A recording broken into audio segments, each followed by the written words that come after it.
বাংলাদেশে এবং বাংলাদেশের বাইরে পৃথিবীর বিভিন্ন প্রান্তে যেখান থেকে চ্যানেলে দেখছেন আপনাদের সকলকে সাদর আমন্ত্রণ তৃতীয় মাত্রা দেখবার জন্যে। সাম্প্রতিক নানা বিষয় নিয়ে আলোচনার জন্য আমার সঙ্গে স্টুডিওতে রয়েছেন আমার ভাই বসা আছেন সম্প্রতি নয়াদিল্লিতে বাংলাদেশ হাই কমিশনে মিনিস্টার প্রেস হিসেবে নিযুক্ত ফয়সাল মাহমুদ, যিনি বিভিন্ন আন্তর্জাতিক সংবাদ মাধ্যমে দীর্ঘদিন যাবৎ কাজ করে আসছেন, এবং আমাদের সঙ্গে ডানে রয়েছেন সচরাচর যেটা আমি বলি যে একজন সোশ্যাল মিডিয়া ইনফ্লুয়েন্সার হিসেবে বাংলাদেশের সবচেয়ে প্রভাবশালীদের একজন, লেখালেখি করেন, ডক্টর জাহিদুর রহমান। স্বাগত আপনাদের দুজনকে তৃতীয় মাত্রায়। ফয়সাল, আপনাকে বিশেষভাবে স্বাগত। আপনি প্রথমবারের মতো তৃতীয় মাত্রায় একটা বিশেষ পরিস্থিতিতে যেহেতু আপনি আছেন এবং ডক্টর জাহিদুর এখানে আছেন, আমি আলোচনাটা যেখান থেকে শুরু করতে চাই যে জন্মের পর থেকেই বাংলাদেশের ভাবমূর্তির নানা রকমের সংকট আছে এবং সেই সংকট আমরা নানাভাবে কাটিয়ে উঠবারও চেষ্টা করেছি এবং কোনো কোনো ক্ষেত্রে বাংলাদেশ যথেষ্ট সুনাম করিয়েছে। কিন্তু গত কয়েকটা বছরে বাংলাদেশের শাসন ব্যবস্থা, যে স্বৈরতান্ত্রিক শাসন, লুটপাট,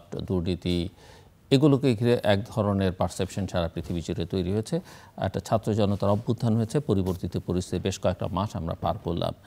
আমি আপনাদের দুজনের কাছ থেকে বুঝতে চাই যে ভাবমূর্তির সংকটটা কাটছে কিনা বা নতুন করে কোনো ভাবমূর্তির সংকট বাংলাদেশের ক্ষেত্রে তৈরি হচ্ছে। এবং ফয়সাল, আপনি যেখানে যাচ্ছেন চ্যালেঞ্জটা অনেক বেশি এবং বাংলাদেশ ভারতের মধ্যে সম্পর্কের একটা টানাপোড়েন এখন চলছে এবং প্রচুর ক্যাম্পেইন দুদিক থেকে চলছে, যেখানে মিস ইনফরমেশন, ডিসইনফরমেশনের ছড়াছড়ি।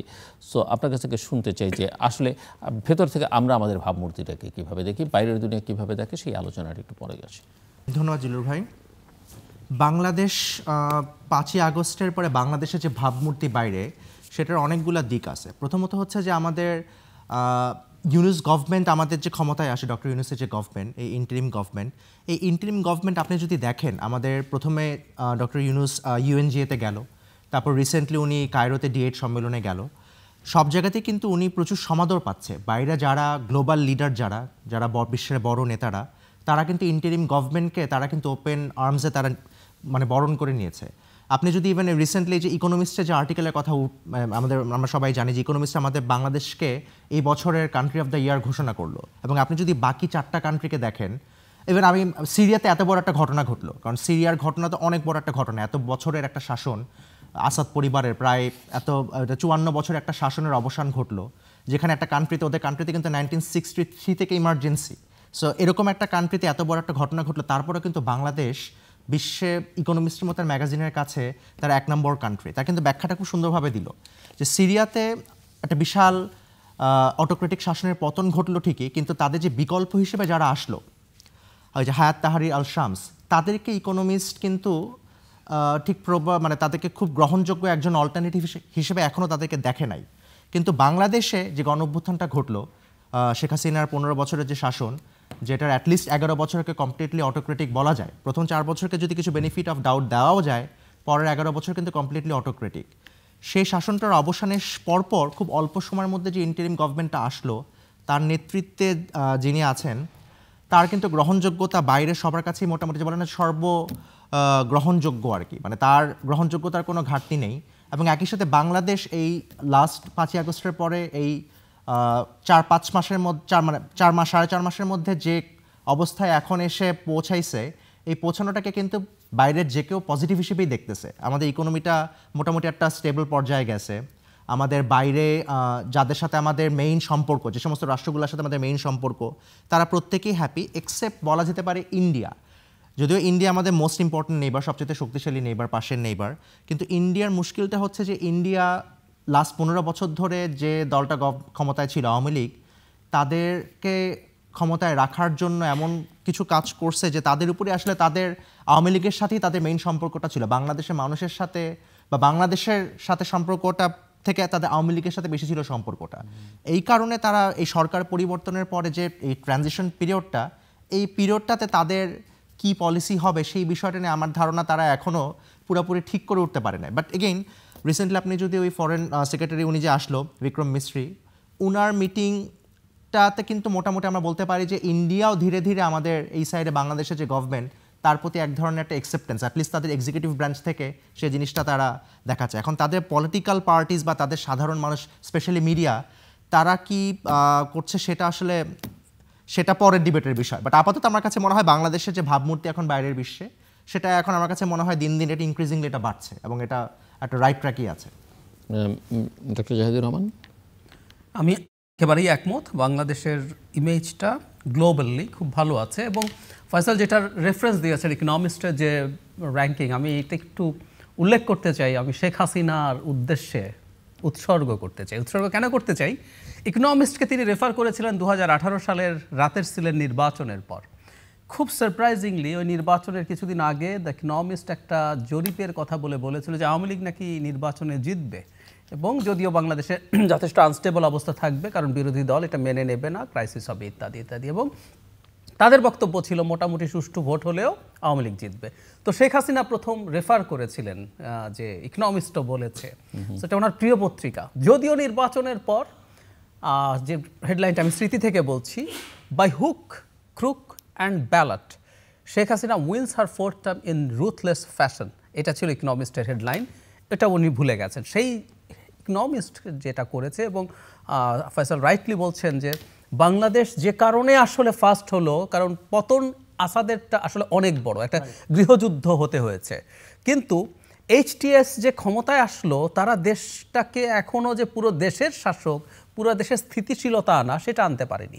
বাংলাদেশের ক্ষেত্রে এই সরকারের সবচেয়ে বড় ক্রেডিট, আমাদের অনেক রকম অভিযোগ আছে, আমাদের অনেক ভালো কিছু হতে পারতো, কিন্তু যে ক্রেডিটটা তারা দিয়েছে এটাই সঠিক কথা। তারা চ্যালেঞ্জের কথা বলেছে, তারা শেখ হাসিনা গেছেন, শেখ হাসিনা এটা করতেন, বিএনপি সমালোচনা করেছে, এখানে কিছুটা ইসলামিক এক্সট্রিমিজম মাথাচাড়া দেওয়ার ঝুঁকি আছে। ডেসপাইট এভরিথিং দেশটাকে একটা স্থিতিশীলতার মধ্যে নিয়ে আসতে পেরেছেন ডক্টর ইউনূস। এটা হলো সবচেয়ে বড় ব্যাপার। সেই কারণে আমি মনে করি আমাদের যে ভাবমূর্তির ব্যাপার ছিল সেটা ইনট্যাক্ট আছে, এবং ভারতের যে প্রোপাগ্যান্ডা এটা গ্লোবালি খুব বেশি ট্র্যাকশন পায়নি, কারণ ভারত প্রথম দিন থেকে সিস্টেম্যাটিকলি একটা জিনিস প্রমাণ করতে চেয়েছে, সেটা হচ্ছে বাংলাদেশে শেখ হাসিনার পতনের পর ইসলামিস্ট এক্সট্রিমিজম মাথাচাড়া দিয়েছে। নানা কিছুকে তারা এটার সাথে রিলেট করা, এই যে অ্যান্টি হিন্দু যে প্রোপাগ্যান্ডা তাদের, এবং কি মানে শেখ মুজিবের স্কাল্পচার ভাঙাকেও তারা রিলেট করে দেখাতে চেয়েছে এটা আসলে যেহেতু ইসলামিস্টরা ক্ষমতায় এসছে, তারা মূর্তি পছন্দ করে না, বামিয়ান বুদ্ধ, তালেবানরা বামিয়ান বুদ্ধ ভেঙে ফেলেছে, সুতরাং এই যে দেখো এখানেও তাই হচ্ছে। সো এই জিনিসগুলো আসলে শেষ পর্যন্ত গ্লোবালি কোনো ট্র্যাকশন পায়নি, এগুলো একেবারেই সঠিক ছিল না। এবং আমরা নানান ব্যর্থতার পরও আমাদের এই মুহূর্তে যিনি দায়িত্বে আছেন ডক্টর মোহাম্মদ ইউনূস, তার দায়িত্বে থাকাটাও আমাদের এই সময় একটা খুব গুরুত্বপূর্ণ ছাতা হিসাবে কাজ করেছে। আমাদের অন্যান্য যে সংকট আছে, আমাদের ইকোনমি রিলেটেড একটা ব্যাড ইমেজ তৈরি হতে পারতো, কারণ শেখ হাসিনার সময় আমরা এত জায়গায় এত ডিউ করেছিলাম, সেগুলো আমরা আস্তে আস্তে পে ব্যাক করছি, এবং রিজার্ভে হাত না দিয়েও আমরা অনেক পে করতে পেরেছি। আমরা বিলিয়নস অফ ডলার্স আমরা ঋণ পে করছি। আমাদের এলসির যে বার দেয়া ছিল, এলসির মার্জিন ইনক্রিজ ছিল, সেগুলো কমেছে। ইকোনমিক একটা স্টেবিলিটির দিকেও আমরা আগাচ্ছি, যদিও আমাদের একটা রিসেশনের লক্ষণ আমরা সম্প্রতি আইএমএফের যে প্রেডিকশন আছে সেটাই দেখছি, কিন্তু অন্তত আমরা ব্যাংক্রাফ্ট হচ্ছি বা ওটার কাছাকাছি পর্যায়ে যাচ্ছি ওরকম কিছু না। সো এটা একটা ইমেজের জন্য একটা গুড নিউজ। আর আদার যা যা ব্যাপার আছে, যেমন শেখ হাসিনার সময় সবচেয়ে খারাপ যে জায়গাগুলোতে ছিল মানবাধিকার, মত প্রকাশের স্বাধীনতা, এইগুলোতে এই মুহূর্তে বাংলাদেশ আমাদের সাম্প্রতিক, শুধু শেখ হাসিনা, তারও পেছনে যদি যায়, সাম্প্রতিক ইতিহাসে এর চাইতে ভালো কোনো অবস্থা আমাদের দেশে ছিল না। সো মোটা দাগে পোস্ট শেখ হাসিনা অনেক কিছু সমস্যার পরও যা অ্যাচিভমেন্ট আছে, এটা ইমেজ আমাদের আগের তুলনায়, ইমেজটা তো আসলে আগের সাথে আমরা তুলনা করব, নিশ্চিতভাবে এটা অনেক ভালোর দিকে যাচ্ছে। একটা প্রশ্ন, যেমনটা একটা তো ইন্ডিয়ান প্রোপাগান্ডার ইস্যুজ আছে, তা থাকবার পরও একটা ধারণা দেশের ভেতরে বাইরে কিন্তু তৈরি হচ্ছে যে বাংলাদেশকে একটা বিশেষ ভাবাদর্শিক যে জায়গায় নিয়ে যাওয়ার একটা চেষ্টা আছে, সেটা আপনি ইসলামী শব্দটা ব্যবহার করেছেন। এটা নিয়ে অনেকের মধ্যে উদ্বেগ উৎকণ্ঠা আছে, এবং এই ন্যারেটিভটা যে নেই আমাদের সোসাইটিতে সেটা বলা যাবে না একটা, এবং যারা এই ন্যারেটিভটা প্রচার করছে তারা বেশ সরব এবং শক্তিশালী। সো এই জায়গাটা দ্বিতীয় যেই প্রশ্নটা, যে স্ট্যাবিলিটিটা অনেক ক্ষেত্রে আছে মনে হচ্ছে দৃশ্যমান, কিন্তু অনিশ্চয়তা আছে। অনিশ্চয়তাটা কি, যে ধরেন কেউ ইনভেস্ট করতে চাইছে, সেটা আমাদের লোকাল উদ্যোক্তারা হোক বা ফরেন ইনভেস্টমেন্টের ক্ষেত্রেও, কেউ কিন্তু কোনো অনিশ্চয়তার মধ্যে, আনসার্টিনিটির মধ্যে করতে চায় না। সো এই সরকারটা আসলে কতদিন আছে? এটা কি 2 বছর থাকবে, 1 বছর থাকবে, 6 মাস থাকবে? কোন অবস্থায় গিয়ে ব্রেক করবে কেউ কিন্তু নিশ্চিত নন। সো সবাই এটা পলিটিক্যাল গভর্নমেন্ট বা একটা নির্বাচিত সরকার সেটা দেখতে চায় এবং তার সঙ্গে ডিল করতেও অনেক ক্ষেত্রে সহজ হয় বলে মনে হয়। যেমন এখন ইন্ডিয়ার থেকে যেটা একটা ধারণা পাওয়া যাচ্ছে ইন্ডিয়ান গভর্নমেন্ট থেকে কথাবার্তায়, যেটা প্রাইভেট লেভেলে বললে, যে তারাও চায় যে বাংলাদেশে দ্রুত একটা নির্বাচন হোক। অনেক কথা মনে করতে পারেন দ্রুত নির্বাচন দিলে তারা কি আওয়ামী লীগকে প্রতিষ্ঠিত করতে চায়, সেই ধারণা বোধ হয় আমার কাছে মনে হয় না যে তারা সেটা ভাবছে। কিন্তু এই জায়গাও এক ধরনের অনিশ্চয়তা আছে বলে অনেকে মনে করেন এবং এই ভাবটাও আসলে ভাবমূর্তির জন্য খুব একটা উজ্জ্বল কিছু সেটা মনে হয় না। আপনারা কি মনে করেন? সেখানে একটা বিষয় আসি যে আমাদের ইনভেস্টমেন্টের প্রশ্নটা আসে, কারণ আমাদের একটা দেশ আলটিমেটলি 4 মাসে বেশি হয়ে গেল ইন্টারিম গভর্নমেন্টের। মানুষের মনে যদি আপনি মেইন কনসার্নটা জিজ্ঞেস করেন, এখানে কিন্তু আপনার ঘুরে ফিরে এসে একই দ্রব্যমূল্যের দাম আসবে, মানে মানুষ কতটুকু পাচ্ছে, তারা তাদের লাইফস্টাইলে আসলেই কোনো বেনিফিট পাচ্ছে কিনা। সো সেটা কমপ্লিটলি ইকোনমির সাথে জড়িত। এখন ইকোনমি যদি রাইট ট্র্যাকে স্টিয়ার করতে হয়, সেই ক্ষেত্রে তো আমাদের ইনভেস্টমেন্ট ছাড়া গতি নাই। কিন্তু ইনভেস্টমেন্ট এটা খুবই নর্মাল একটা বিষয় যে আমাদের পলিটিক্যাল গভর্নমেন্ট বা রাজনৈতিক গভর্নমেন্ট ছাড়া ইউজুয়ালি ইন্টারিম গভর্নমেন্টের সময় ইনভেস্টমেন্টটা ড্রাইড আউট হয়ে যায়। এটা খুবই লজিক্যাল, কারণ যে ইনভেস্টমেন্টটা করবে সে চিন্তা করে যে পলিটিক্যাল গতি প্রকৃতি কোন দিকে যাচ্ছে, কে ক্ষমতায় আসবে পরের বার, এটা কি অন্য কোনো দল আসবে যে দলের আমি এমন একটা ইনভেস্টমেন্ট করলাম বা সেই দলের বিরাগভাজন হলাম, সেই কারণে ইনভেস্টমেন্টটা ড্রাইড আউট হয়।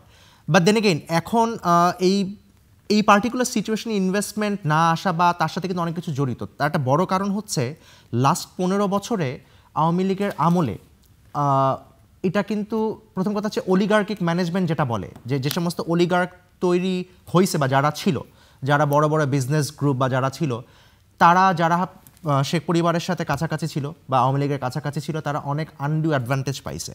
সেই কারণে এই অলিগার্কিক ম্যানেজমেন্টটা তো প্রপারলি হয় নাই। তারা তো যেটা হয়েছে যে বাইরে থেকে ইভেন যদি কেউ ইনভেস্টমেন্ট নিয়ে বাংলাদেশে আসেও, তারা কিন্তু বাংলাদেশে প্রপার ইনভেস্টমেন্ট তারা সেই মুহূর্তেই করতে পারছে যে মুহূর্তে তারা ওই অলিগার্কদেরকে তারা সন্তুষ্ট করতে পারছে বা পলিটিক্যাল পার্টিকে তারা বা স্পেসিফিক আমি পলিটিক্যাল পার্টি বলতে এখানে আওয়ামী লীগই বোঝাচ্ছি, যে আওয়ামী লীগকে তারা একটা ভাগ দিতে পারছে। সো এখন হঠাৎ করে তো এটা আনচার্টার টেরিটরি, আওয়ামী লীগ গভর্নমেন্ট নাই। আওয়ামী লীগ গভর্নমেন্টের এই পালিত সেই বিশাল অলিগার্ক যারা এই বিজনেস গ্রুপগুলো তারা এখন সভাপতি ভালো অবস্থানে নাই, কারণ তারা যে কাজগুলো 15 বছর ধরে করে আসছে সেগুলো তো অন্যায় ছিল, সেগুলো তো কোনোভাবে ন্যায়সঙ্গত কিছু ছিল না, কারণ তারা তো অন্যায়ভাবে মানে ন্যায়সঙ্গতভাবে কোনো বেনিফিটস নাই। সেই কারণে ইনভেস্টমেন্ট জিনিসটা এই মুহূর্তে ড্রাইড আউট হওয়াটাই স্বাভাবিক। বা দেন এগেইন আমি বারবার করে বলি যে আমাদের সুবিধাটা হচ্ছে যে এই গভর্নমেন্টে যারা আছে, স্পেসিফিক্যালি ডক্টর ইউনূসের কথা, ওনার রেপুটেশন নিয়ে তো কারো কোনো সন্দেহ নাই। উনি বাংলাদেশে প্রবাবলি বাইরে বহির্বিশ্বে মোস্ট রেপুটেবল পারসন, এবং একই সাথে তার গভর্নমেন্টে যে সমস্ত যাদেরকে নিয়োগ দেওয়া হয়েছে, যে টেকনোক্র্যাট যাদেরকে নিয়োগ দেওয়া হয়েছে, তাদেরও করাপশনের কোনো রেকর্ড ওরকম নাই। তো স্বাভাবিক কিন্তু ফয়সাল, এটাও তো আপনি জানেন যে রেপুটেশন যেতেও সময় লাগে না, এবং প্রফেসর মোহাম্মদ ইউনূসের ওই স্ট্রাকচার না হলে তার কাছাকাছি বা সমপর্যায়ের আপনারা আমরা যদি মিয়ানমারের অং সান সুচির কথা চিন্তা করি, গোটা ওয়েস্টার্ন ওয়ার্ল্ড তাকে সাপোর্ট দিয়েছে এবং প্রফেসর মোহাম্মদ ইউনূস যতগুলো অর্জন তার প্রায় সবগুলোই অং সান সুচির কাছে গেছে, কিন্তু শেষ পর্যন্ত কি দাঁড়িয়েছে এবং সবাই তাকে একটা পর্যায়ে এসে ছুঁড়ে ফেলে দিয়েছে যেহেতু তিনি এক্সপেকটেশন পূরণ করতে পারেন। সেটা একটা বড় মানে মিয়ানমারের সাথে বাংলাদেশের তফাৎটা হচ্ছে কি, মিয়ানমারের নিজেদের মধ্যে যে এথনিক যে বিভাজন বা তাদের নিজেদের জাতিগতভাবে যে তাদের যে বিভেদ, সেটা প্রচণ্ডভাবে তাদের, এবং তারা মানে অং সান সুচি যে জিনিসটাকে সাপোর্ট করছিল 2017-তে, সেটা বেসিক্যালি সে একটা জেনোসাইডের পরে সে চুপচাপ ছিল এবং সে মৌন সম্মতি দিছিল। সেটা আমার মনে হয় না আমাদের বাংলাদেশের সেই ডাইনামিক্সটা আছে, কারণ বাংলাদেশ একটা লার্জলি হোমোজেনিয়াস কান্ট্রি, সবই বাঙালি, অল্প সংখ্যক ডাইভার্সিটি আমাদের পার্বত্য চট্টগ্রাম অঞ্চলে যে সমস্ত পলিটিক্যাল বিভাজন এবং রেষারেষি ঘৃণা, এগুলো কি পলিটিক্যাল বিভাজন আসলে এতটা ইন্টেন্স হয়ে ওঠে না যেটা জাতিগত মানে বিভাজনের মতো হয়ে যায়। এখানে আমার মনে হয় না যে বাংলাদেশিরা একে অপরের সাথে এই পর্যায়ে মারামারি করবে বা বিশাল একটা প্রোগ্রাম সৃষ্টি করবে, যেটা জাতিগোষ্ঠী আওয়ামী লীগের উপর অনেক খ্যাপা এখন মানুষের অনেকেই, কারণ আওয়ামী লীগ 15 বছর যেভাবে শাসন করছে সেটা বিশাল খ্যাপা। আমরা গ্রামের বা গঞ্জে বা হিন্টারল্যান্ডে আমরা দেখতেছি যে কিভাবে আওয়ামী লীগ বিতাড়িত হচ্ছে, এবং এখানে বড় পার্টি যেহেতু বিএনপির লোকরাই হয়তো করতেছে, কিন্তু এরকম কোনো কিছু তো শুনতেছি না যে আওয়ামী লীগের লোককে মেরে বাসাতে তারাই দিচ্ছে বা তাদের সাথে একদম খুনাখুনি পর্যায়ে কোনো কিছু, এরকম না। কিন্তু মিয়ানমারের বিষয়টা তো আলাদা, তারা খুনাখুনির পর্যায়ে চলে যায় এবং তারা জিনিসটাকে ওই যে এথনিক যেহেতু বিভাজন, তারা জিনিসটাকে মনে করে যে না এটা আমার অন্যরকম রাইটস। সো আমার কাছে ওইটা মনে হয় না যে এই পার্টিকুলার জায়গাটায় ইউনুস গভর্নমেন্টের কোনো রেপুটেশনাল ড্যামেজ তৈরি হবে। হ্যাঁ, বাট হবে কোথায়? যে ওই যে আপনি ধরেন অনেকেই এখন প্রশ্ন করবে যে আচ্ছা ডক্টর ইউনুসের এত ভালো গুডউইল, উনি বাইরের বহির্বিশ্বে এত পরিচিত, যে উনি এখানে বাংলাদেশে ডিরেক্ট কোনো ইনভেস্টমেন্ট, বড় কোনো ইনভেস্টমেন্ট এখানে ডিরেক্টলি নিয়ে আসুক, মানে ম্যাটেরিয়ালাইজ করুক ইনভেস্টমেন্টগুলোকে, এই প্রশ্নগুলো হয়তো আসতে পারে। বাট আমার কাছে মনে হয় যে 4 মাস বা 5 মাস আসলে খুব অল্প সময় এই জিনিসটা, মানে যদি বড় বিচারে চিন্তা করেন। আর এই গভর্নমেন্টের সত্যিকার অর্থে তো কোনো পলিটিক্যাল এজেন্ডা ওরকম নাই। এখন তো অলরেডি নির্বাচনের একটা রূপরেখা, প্রাইমারি রূপরেখা তো দেওয়া হইলো। কিন্তু আপনি বলছেন নাই, কিন্তু আবার গভর্নমেন্টের একটা অংশ তো রাজনৈতিক দল করা সহ এবং নানা সময় রাজনৈতিক নানা বক্তব্য তো তারা দিচ্ছেন, এবং সংবিধান কি হবে, কিভাবে হবে, সব বিষয়ে তারা বক্তব্য রাখছেন। সেটা কি বলা যাবে যে সেটা নাই? না, সেটা দিচ্ছে গভর্নমেন্টের কারা? গভর্নমেন্টের ধরেন গভর্নমেন্টে কিন্তু এই ইন্টারিম গভর্নমেন্টের সবচেয়ে ড্রাস্টিক যে ক্যারেক্টারিস্টিক্স যেটা আমি বলি সেটা হচ্ছে যে খুবই 3 জন ইয়াং অ্যাডভাইজারকে এখানে নিয়োগ দেওয়া হয়েছে, এবং সব তাদের সঙ্গত কারণেই, কারণ তারা হচ্ছে এই গণঅভ্যুত্থানটা যেটা খুবই স্পন্টেনিয়াসলি ঘটছে ঠিকই, কিন্তু তাদের নেতৃত্ব যেটা বলা হয় তাদের কিন্তু তারা ছিল, সেই কারণে এই গভর্নমেন্টে তাদেরকে স্থান দেওয়া হয়েছে, এবং তাদের পারফরমেন্স মোরাললেস খুবই ভালো। মানে এটা যদি ইন জেনারেল কোনো মানুষকে জিজ্ঞেস করেন দেখবেন যে খুবই ভিজিবল পারফরমেন্স কিন্তু ইয়াং অ্যাডভাইজারদের কাছ থেকেই আসছে। বাট তারা এখন অবভিয়াসলি তারা একটা গণ অভ্যুত্থান করছে, এবং বাংলাদেশে আওয়ামী লীগ না থাকার কারণে একটা বিরাট পলিটিক্যাল ভ্যাকুয়াম সৃষ্টি হয়েছে। আওয়ামী লীগ না থাকা বলতে বোঝাচ্ছি যে এই অ্যাটলিস্ট এই পিরিয়ডটা, কারণ আওয়ামী লীগ তো এখন তাদের তো সোশ্যাল আর পলিটিক্যাল ক্যাপিটাল নাই, কারণ তারা যে কাজ করে আসছে তাদের মানুষ তো খুব সহজে তাদেরকে আবার ফেরত তাদের এই স্থান তো তারা দিবে না। সো এই ভ্যাকুয়ামের সভাপতি পূরণ করার জন্য ছাত্র শক্তি একটা বড় জিনিস, এবং ছাত্রদের যারা মেইন লিডার, তাদের টপ লিডারে 5 জন যদি বলি আমি, যাদেরকে সবচেয়ে বেশি ভিজিবল, তাদের 3 জনই তো গভর্নমেন্টে।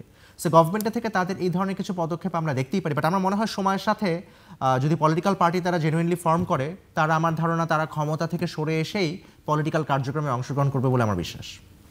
ডক্টর জাহিদুর রহমান, একটু দ্বিমত আছে, সেটা হলো তারা বেরিয়ে করুক, কিন্তু বক্তব্য যেভাবে আসছে তাতে এই পারসেপশন তৈরি হচ্ছে যে সরকার আসলে এই দল তৈরি করার পেছনে আছে, এবং এটা খুবই ভয়ঙ্কর একটা প্রবণতা। মানে ছাত্ররা যদি দল তৈরি করতে চায়, নট অনলি দ্যাট, আরেকটা প্রশ্ন আমি যুক্ত করতে চাই যে তারা ধরেন ছাত্র জনতার অভ্যুত্থানের মধ্যে দিয়ে এসছে, আওয়ামী লীগকে সবাই বিদায় করেছি আমরা, আওয়ামী লীগের বিরুদ্ধে বলাটা ঠিক আছে, কিন্তু তারা অন্যান্য পলিটিক্যাল পার্টিগুলোর সম্পর্কে কিন্তু সমস্বরে কথা বলছে, যাতে করে বোঝা যায় যে তারা একটা আলাদা এন্টিটি হিসেবে দাঁড়াতে চায়। ফাইন, মানে আমি আবারও বলছি তারা আলাদা এন্টিটি হিসেবে, ছাত্ররা দাঁড়াক রাজনৈতিক দল হিসেবে। আমরা এভাবে হিসাব করি, ওরা রাজনৈতিক দল করবে। এই মুহূর্তে আওয়ামী লীগ মাঠে অ্যাক্টিভ না, বিএনপি প্রধান দল, তার সাথে বিএনপির তো রাজনীতি হবে, সুতরাং বিএনপির সমালোচনাও সে করতে পারে, আমি তাতেও সমস্যা দেখি না, সমস্যাটা অন্য জায়গায়। না, কিন্তু আপনি একটা ইন্টেরিয়াম গভর্নমেন্ট বা গভর্নমেন্ট পারবেন, আমি সেটাই আসছি, বা কেয়ারটেকার টাইপ গভর্নমেন্ট, এবং গভর্নমেন্টের সঙ্গে যারা যুক্ত থাকবেন তারা সেটা করবেন কিনা, করতে পারবেন কিনা, যৌক্তিক সমালোচনা থাকলে সেটা করা উচিত হবে কিনা, একেবারেই না, আমি সেই জায়গাটাই আসছি। সেটা হলো ছাত্ররা যারা বাইরে আছে, তারা রাজনৈতিক দল করছে, তারা বিএনপি সমালোচনা করতে পারে, কারণ এটা এখন রাজনীতির প্রশ্ন, তারা দেখাতে চাইবে কেন তুমি বিএনপি চাইতে আমাকে চুজ করবে। সমস্যা হচ্ছে সরকারে যারা আছেন তারা, সেটাই আসছি। যেমন সরকারে থেকে আপনি এমন ফেসবুক স্ট্যাটাস দিবেন না, দেওয়া উচিত হবে না, যেটা দিয়ে আপনি স্পষ্টভাবে কিছু দলকে আলাদা করে ফেলছেন, এবং আপনি রীতিমতো একটা রক্তাক্ত গৃহযুদ্ধ হয়ে যাবে ধরনের কথাবার্তা বলছেন। অথবা 53 বছরেও কোনো সংস্কার হয়নি, রাজনৈতিক দলগুলো ফেল করেছে, এই ধরনের বক্তব্য যখন উপদেষ্টাদের দিক থেকে আসে, সেটা নিশ্চিতভাবেই খুবই নেগেটিভ। সরকারের এই অবস্থান কোনোভাবেই হতে পারে না। আমি তো রাদার বলবো যে উপদেষ্টাদের উচিত তাদের যিনি প্রধান আছেন, চিফ অ্যাডভাইজার যা বলছেন সেটা ফলো করা। বাংলাদেশে দুটো মিডিয়ার সাথে, দুটো পত্রিকার সাথে ইন্টারভিউতে উনি স্পষ্টভাবে একটা কথা বলেছেন যে আমরা ফ্যাসিলিটেটর, আমরা আমাদের সংস্কার প্রস্তাবগুলো নেব, নিয়ে রাজনৈতিক দলের সাথে বসবো, যতটুকু সংস্কার হয় ততটুকু করব। মানে ওনার মধ্যে তো এই ক্ষোভ নাই যে 53 বছরে কেউ কিছু করে নাই তাই আমরা সব করে যাব, না, উনি বলেছেন যদি হয় হবে, না হলে সংস্কার ছাড়াই নির্বাচন হবে। কারণ উনি এটা প্রথম দিন থেকে বলছেন, রাজনৈতিক ঐক্যমত্য ছাড়া আসলে কোনোভাবেই সংস্কার টেকসই হবে, এটা উনি রিয়ালাইজ করছেন। এখন আমাদের এই উপদেষ্টাদের জায়গা থেকে যখন এই ধরনের বক্তব্য আসবে, সেটা অত্যন্ত ভুল বার্তা দেবে, এবং ইনফর্মালিও যদি দেখা যায় যে তারা সরকারি পজিশনে থেকে কোনো না কোনো ফর্মে যে নতুন দল হচ্ছে তাকে সাহায্য করছে, এটা শুধুমাত্র আমরা অন্য দলের জন্য নেগেটিভের কথা বলছি না, এই দলটা যেটা তৈরি হতে যাচ্ছে সেটার জন্য নেগেটিভ। আমাদের সো কল্ড কিংস পার্টি যে ইমেজ, সেই ইমেজ কিন্তু আসলে যথেষ্ট ক্ষতিকর একটা নতুন দল তৈরি হওয়ার পেছনে। কারণ অলরেডি তাদের এই ভুলটা হয়ে গেছে, এমনকি তারা এই সরকার থেকে যদি সরে এসেও যে 3 জন ছাত্র উপদেষ্টা আছে দলে যুক্ত হন, স্টিল স্টুডেন্টরা সরকারের সাথে ইনফর্মালিও জড়িত আছেন, এই পারসেপশন আছে। কতটুকু জড়িত সেটা যে কেউ খোঁজ নিয়ে দেখতে পারেন, কিন্তু পারসেপশন এটা, এবং রাজনীতিতে পারসেপশন ম্যাটার করে। অলরেডি তাদের সেই ড্যামেজ হয়েছে এবং আমি মনে করি এটা কোনো পক্ষের জন্যই ভালো না। এবং বাংলাদেশে ওই সংঘাতের জায়গাটা যাতে উস্কে দেওয়া না হয়, যদি অপরাপর বিরোধী দল, বিশেষ করে প্রধান এই মুহূর্তের দল, আমরা বিরোধী বলাটা হয়তো ঠিকও হচ্ছে না, মানে ক্ষমতার বাইরে থাকা দল বিএনপি, তারা যদি দেখে যে স্টুডেন্টদেরকে পেট্রোনাইজ করা হচ্ছে সরকারের দিক থেকে, তখন অলরেডি বিএনপি তার প্রিভিয়াস কিছু এক্সপেরিয়েন্স থেকে আগে 1-11 সময় যা হয়েছিল সেই ঝুঁকির কথা বলছে, বিরাজনীতিকরণের কথা বলছে, তারা সেই 1-11-তে যে -2-র মতো চেষ্টা আছে সেগুলো প্রকাশ্যেই বলেছে। সো ওর ওই ভীতিটা আরও বাড়বে। যদি সেটা বাড়তে থাকে তাহলে বিএনপি কিন্তু মাঠে আরও বেশি অ্যাগ্রেসিভ হয়ে উঠবে এবং স্টুডেন্টদের সাথে একটা সংঘাতের পরিস্থিতি তৈরি হবে। সুতরাং সরকারের অ্যাট এনি কস্ট অ্যাভয়েড করা দরকার। স্টুডেন্টরা তাদের মতো করে দল তৈরি করবে, তারা রাজনীতি করবেন, তাতে তাদের অন্য রাজনৈতিক দলগুলোকে অন্তত শত্রুতার মতো করে না, কিন্তু তার যে ওভারঅল পলিসি, তার আগে ক্ষমতায় থাকার সময়কার ভুলগুলো নিয়ে সমালোচনা করুক, তারা তাদের মতো করে দল করুক। তারপর তারা যদি তাদের এজেন্ডা মানুষকে অ্যাস্টাবলিশ করে ক্ষমতায় আসতে পারে, দ্যাটস ফাইন।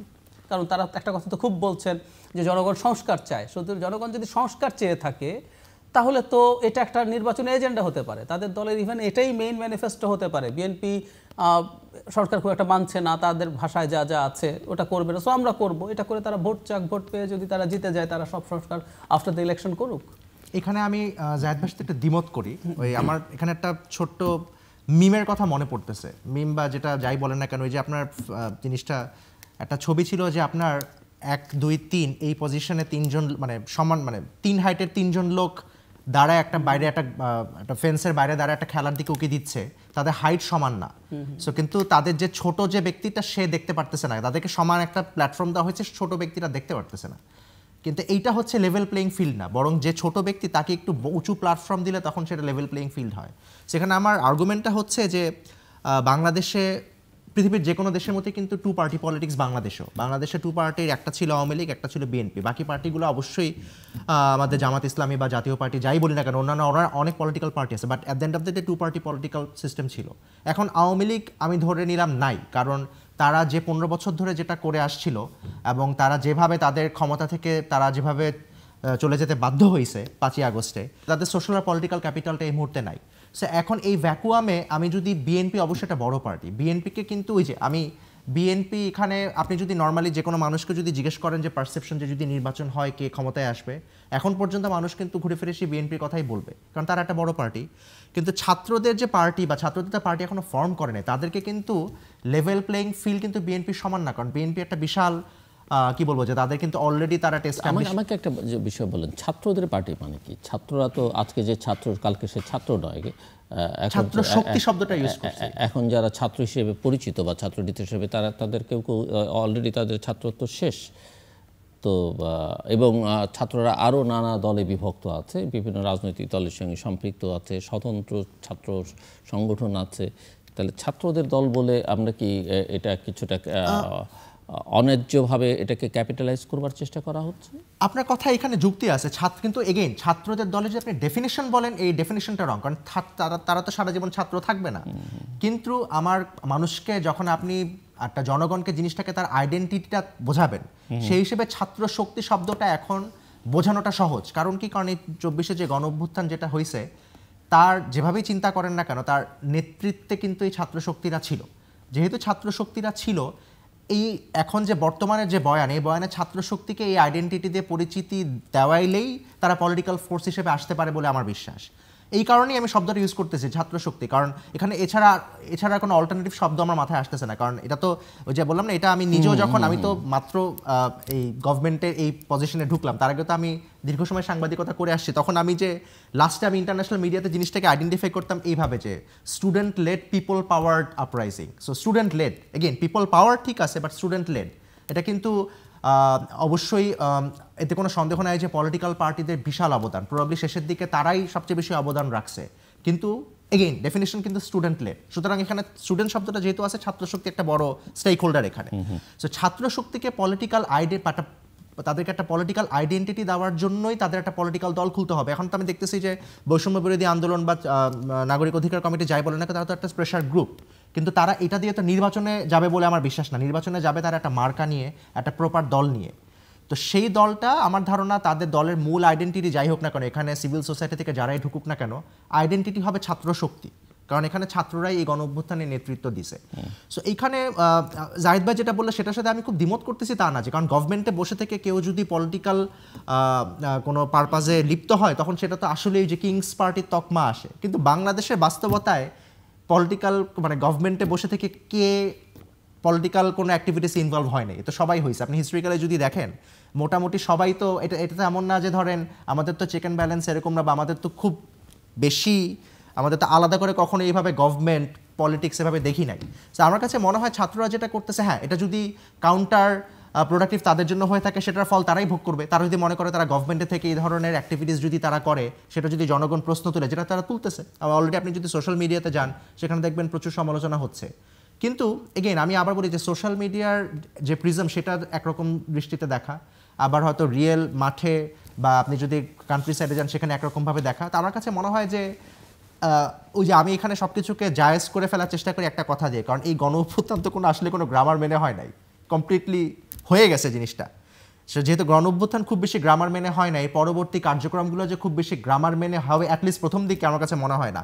হ্যাঁ পরবর্তী পর্যায়ে হয়তো জিনিসটা একটা সার্টেন প্রসেসের মধ্য দিয়ে যাবে, বাট এখন যে এগেইন বলতেছি 4-5 মাস আসলে খুব অল্প পিরিয়ড। আমাদের এই 4-5 মাসে আমরা এতগুলো চ্যালেঞ্জ সামনে, আমাদের এই চ্যালেঞ্জের মাঝখানে এই ছাত্র শক্তি বা তারা তাদের পলিটিক্যাল প্রসেস কীভাবে চালাবে বা নির্বাচনের প্রশ্নে তাদের কী হবে, সেগুলো এখনও খুব বেশি স্ট্রাকচার্ড ওয়েতে কোনো কিছু ম্যাচিউরড হয় নাই। সো এখানে আসলে এখন যাই ঘটুক না কেন সেটাও যে তাদের কার্যক্রম যদি কাউন্টার ইনটুইটিভ হয় তারা নিজেরাই সাফার করবে।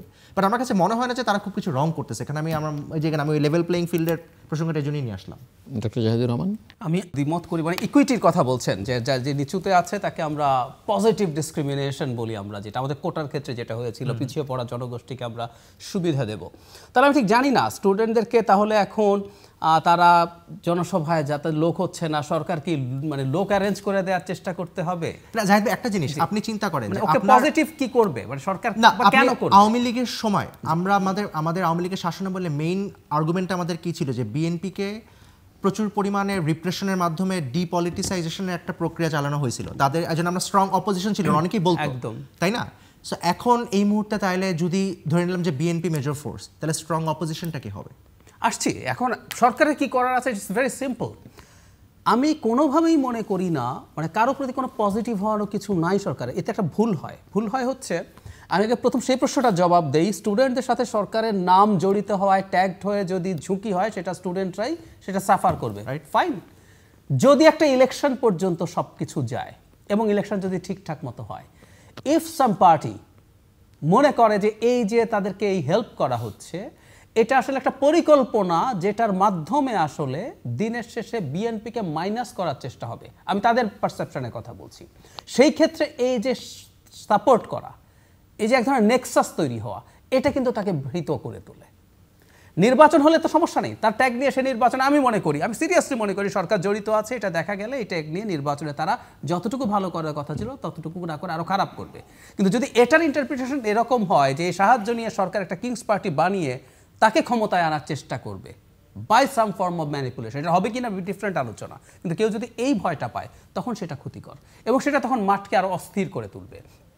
আর যেটা জরুরি কথা, এটা এই ছাত্রদের নেতৃত্বে যে দল হতে যাচ্ছে, যারা ছাত্র ছিল মুভমেন্টের সময়, জিল্লুর ভাইয়ের কথা মতো তারা এখন ছাত্র নাও থাকতে পারে, কিন্তু ওই সময় সমন্বয়ক আমরা রাদার এভাবে বলি, তাদের নেতৃত্বে যে দল হতে যাচ্ছে সেটা না অন্য যে কোনো দলকেও তার রাইট দেয়া রাষ্ট্রের দায়িত্ব, সরকারের দায়িত্ব। সে কোথাও যদি গেছে সেখানে যদি বিএনপি বা অপর কোনো দল তাদের উপরে কোনো সমস্যা করে, সেটা প্রোগ্রাম করার সময় হোক অন্য সময় হোক, সেটার জন্য আইনি ব্যবস্থা নেবে। এটা শুধু ওদের ক্ষেত্রে না, যে কোনো দলের ক্ষেত্রেই তো করতে হবে। আবার উল্টো বিএনপি যদি কখনো কোথাও কাউকে দিয়ে এরকম দমন পীড়নের শিকার হয় কোথাও, সেটাও তাকে রক্ষা করতে হবে। এটা তো আসলে সরকারের বেসিক কাজ, ওটা ইনশিওর করবে। শেখ হাসিনার সময় যে অপ্রেস করে মেরে কেটে পিটিয়ে আমি সোজা করে ফেলবো, সেটা হওয়ার কোনো স্কোপ নেই। সেটা ভবিষ্যতের বাংলাদেশে এটা শুধু এই সরকারের অধীনে না, বিএনপি সরকার যদি ক্ষমতায় আসে, আমরা ধরে নেই নির্বাচনের পর, তার অধীনেও যদি এরা বা অন্য কেউ, ছোট দল, ক্ষুদ্র দল, এমনকি কোনো নিষিদ্ধ দল, ধরুন হিজবুত তাহরির একটা নিষিদ্ধ দল, কিন্তু তাদেরকে ধরেও যদি তাদের যা যা লিগ্যাল অ্যান্ড হিউম্যান রাইটস আছে সেগুলো যদি ভায়োলেট করে, সেটাও সে করতে পারে না। এবং আমরা সেটা নিয়েও কিন্তু তখন কথা বলবো। তার রাজনীতির বাইরে তার রাজনীতি নিষিদ্ধ আছে, সে রাজনীতি করতে পারে, তারপর তাকে ধরে তার যে ডিউ প্রসেস আছে সেই প্রসেসে তার সাথে কাজ করতে হবে। এর আগে যখন আওয়ামী লীগের সময় জামাত শিবিরের বিরুদ্ধে নানান রকম পদক্ষেপ নেওয়া হচ্ছে, টাঙ্গুয়ার হাওয়ারে বুয়েটের স্টুডেন্টরা ঘুরতে গেছে, ওরা শিবির বলে ধরে নিয়ে চলে আসছেন।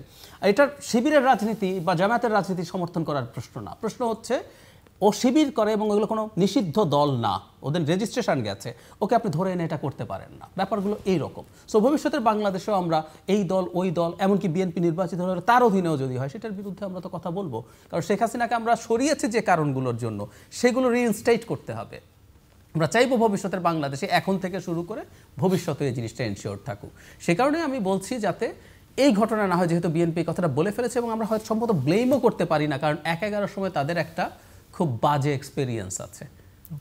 তো তাদের ওই ঘর পোড়া গরু সিঁদুরে মেঘ দেখলে ভয় পায়, এরকম একটা সম্ভাবনা তো আসলে তার আছে। ফয়সাল, আপনি দিল্লিতে যাচ্ছেন এবং দিল্লির সঙ্গে বা পুরো ভারতের সঙ্গে বাংলাদেশের সম্পর্কের টানাপোড়েনটা এবং উত্তেজনাটাও একটা তুঙ্গে, এবং এখানে সাধারণ মানুষ সহ সরকার তো ইভেন প্রাইম মিনিস্টার, সেটা আমরা দেখতেই পাচ্ছি, এবং মেইন স্ট্রিম মিডিয়াগুলো আসলে বাংলাদেশের বিরুদ্ধে নানা প্রোপাগান্ডায় ব্যস্ত। সো আপনি কীভাবে দেখছেন এবং এটা আসলে বাংলাদেশের দিক থেকে কীভাবে হ্যান্ডেল করা উচিত, এবং আপনার জন্য একটা গুরুত্বপূর্ণ দায়িত্ব এটা পড়তে। সো আপনার টেক এবং প্ল্যান। এটার ব্যাপারটা কি যে ইন্ডিয়ান এখন তো আসলে মিডিয়া, ধরেন আজ থেকে যদি 20 বছর আগে চিন্তা করতাম, তাহলে আমি শুধু মেইন স্ট্রিম মিডিয়ার কথা চিন্তা করতাম, বড় পত্রিকা বা বড় টেলিভিশন চ্যানেলস তারা কি বলতেছে। এখন তো আসলে অনেক ডাইভার্সিফাইড ফিল্ড। এখন এক নর্মাল এক্স বা টুইটার যেটা বলি, সেখানে আমাদের বাংলাদেশের কিন্তু প্রেজেন্স কম, সেখানে কিন্তু হিউজ একটা ডিসইনফরমেশন ক্যাম্পেইন চলতেছে।